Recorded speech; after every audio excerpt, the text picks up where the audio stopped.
The more in alignment you are, then the more focus, specific focus, really serves you. But focus, unless you're really in alignment, doesn't serve you. So then you want to focus general rather than specific.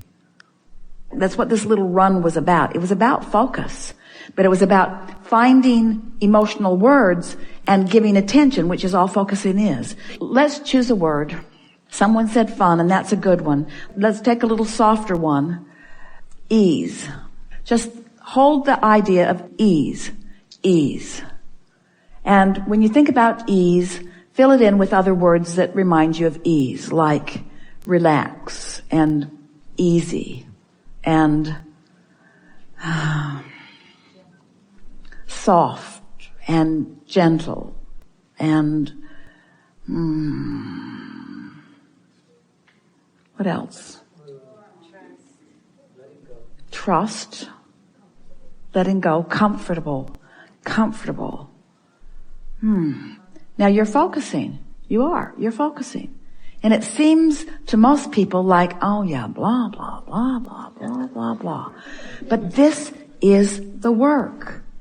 Because you were born, you have seen, you have explored, you have experienced the contrast, you've given birth, you've put it in the vortex, it's in the vortex. Now it's time to prepare the environment that allows what's in the vortex to flow into your experience. And so start with that feeling of ease. Now, as the momentum begins coming and you stay in the flow, now you will be inspired. This is what we really want to say to you. If you can find that place of chilling that allows the stuff to start moving from the vortex into your grid, as it moves, the specific focus will be part of the process. In other words, you will be inspired to the specifics that allow the momentum to continue. It's like when you jump out of an airplane, you don't have to worry about keeping your speed up.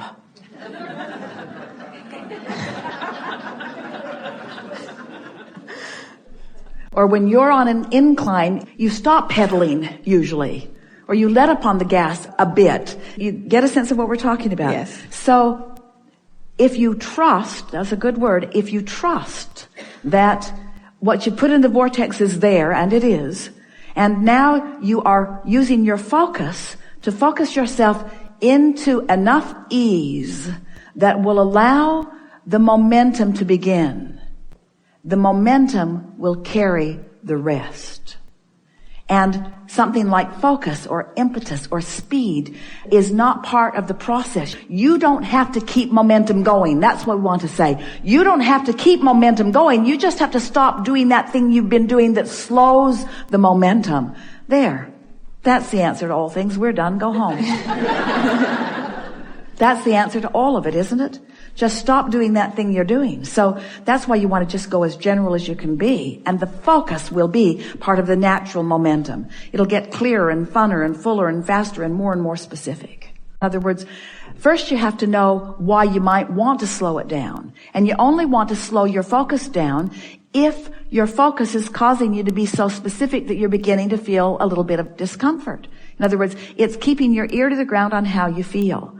And in the moment that you feel a little dis-ease, go general with your statements. That's when you want to back up. I'm on track. Everything's all right. Don't have to worry about this. The momentum will be natural. I don't have to create the momentum. It's not my job to fill my grid in. I've done the work. I came and I explored and I put stuff in my vortex and the cooperative components have been gathered, and now my singular work, it's what the art of allowing is. My singular work is to prepare my vibrational grid. You see, what happens is the more you relax and the more you meditate and the more you look for positive aspects and the more you allow yourself alignment with who you are, the more you'll click into that core grid. And when you click into that core grid, the energy that moves up through it is so powerful that, like our friend said, you become a magnet for things that you weren't a magnet for before. You clicked in, you really didn't know how it was that you clicked in, and suddenly things start coming to you that were not coming to you before because you found a new vibrational stance, because you clicked in with that core grid. That's really what we're wanting to guide you all toward.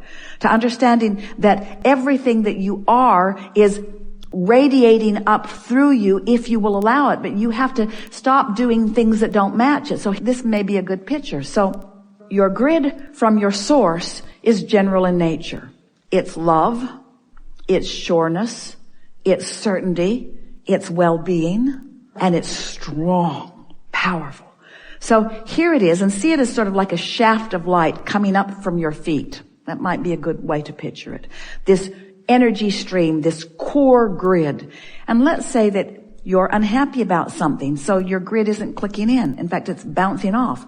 Or you're uneasy about something, or you're remembering a past experience that wasn't pleasant, or you're worried about not being prepared for something, so you're not allowing it. But then you sleep.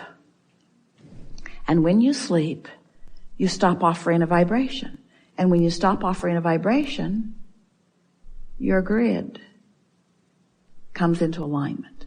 And when you awaken, there you are back in your power till you remember what happened. And then you sleep again and you come back into alignment with your core vibration. And then you wake up and you remember, gotta go to work. Toys are all over the living room. And then you learn how to meditate. You quiet your mind. You stop thought. And as you stop thought, you stop resistance. And as you stop resistance, you come into alignment with who you are. And you don't really know what you're feeling, but you're feeling this detachment and this power, this really general. And in doing so, you've adjusted your vibration. Now, you're probably going to get back into your day and you're probably going to get out.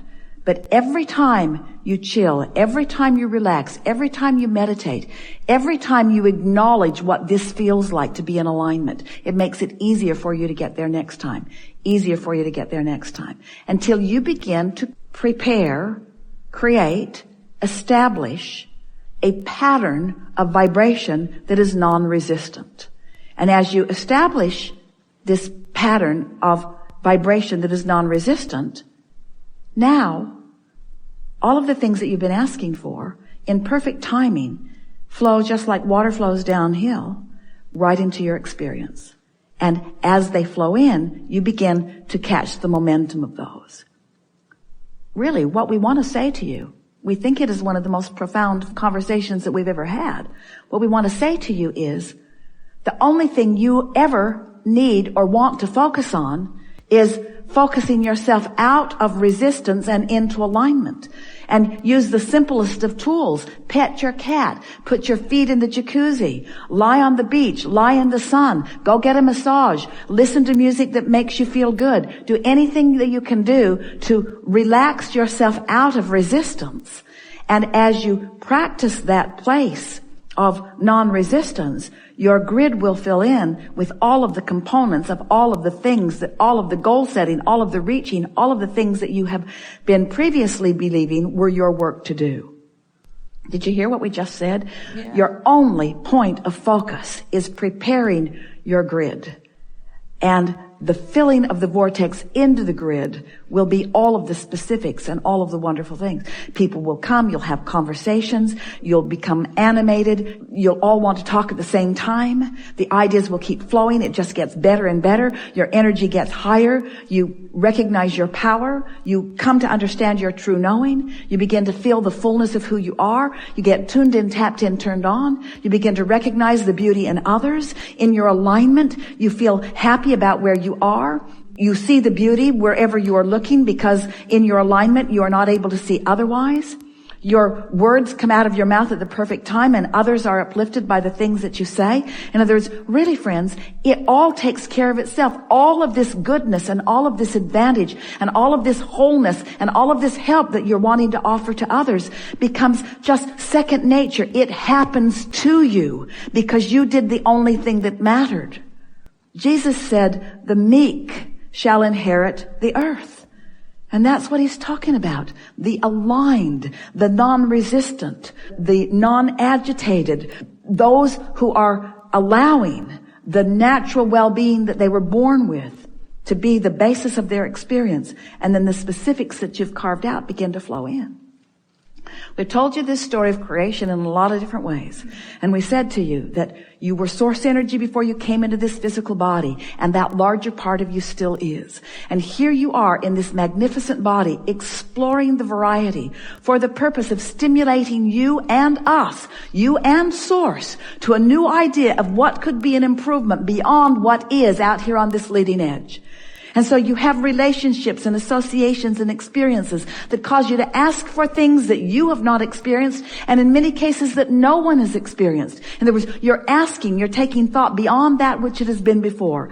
And that thought is preceding you in vibrational form, and the source within you is recognizing that as the new thought and is holding true to the vibrational nature of that new thought, knowing that it won't just be a thought unrealized, that it will be a vibration that is realized in full manifestational form in time. But right now, it is a vibration that exists, that source is reveling in. And then as you, since you've already done the work, you came, you sifted, you sorted, you knew what you didn't want, you knew what you did want. Now, rather than turning to the specifics of what you're asking for, you stand in reverence to the perfection of who you are, in appreciation to the earth that you live on and the people who surround you. You look for reasons to love, and you find reasons to praise and appreciate. And you be as specific as you are able to be, but the bottom line is you want to feel good, and you want to feel good so much that you withdraw your attention immediately from anything that doesn't feel good. And as you find what does feel good, then that beam of light comes up from the core of that which you are, shines through you, and gives you a leverage of attraction beyond that which most anybody that you know around you is experiencing. Your point of attraction becomes so significant that only those good things that you have established and identified and put into your vortex then begin making their way into your experience with such precision, with such timing, with such humor, with such fun, with such abundance, that those who are watching you want to know what your secret, what your miracle is. What's happened to you? How is it that you stand as someone who is not apparently trying very hard, who is happy and looking for fun and experiencing so much good momentum? How would you explain it to them?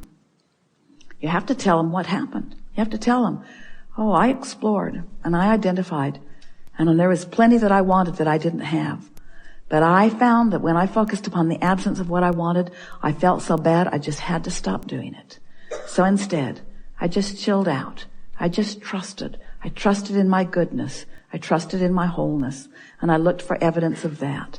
And the more evidence of well-being I found that I focused upon, the more well-being came to me, until I have this avalanche of well-being that is mine. I sleep only because it seems practical from time to time. But the goodness is flowing so much that, to tell you the truth, I would like to stand in complete awakeness at all times, to just observe the new path of well-being that is flowing into my experience. And they might say, well, how did you get there? You say, wasn't easy at first. First, I worried about things like everybody else. But what happened to me somewhere along the line is that I became convinced that goodness was what I was supposed to experience, and that somehow I'd carved it out. I had focused that into being. And then I discovered that in my letting go of struggle, that in my yielding to well-being, even when it wasn't evident, that as I let that be my focus, to feel for well-being even when it wasn't evident, that it made its way to my experience and became so evident and so obvious that now everyone sees the well-being of my being. We have enjoyed this interaction more than words can convey. It is delicious to come together with those like you who are coming more and more in every day to the perfection of that which is you. We just want you to know that your perfection will never cease its evolution. And that's what makes us all such delightful, eternal beings. There is great love here for you.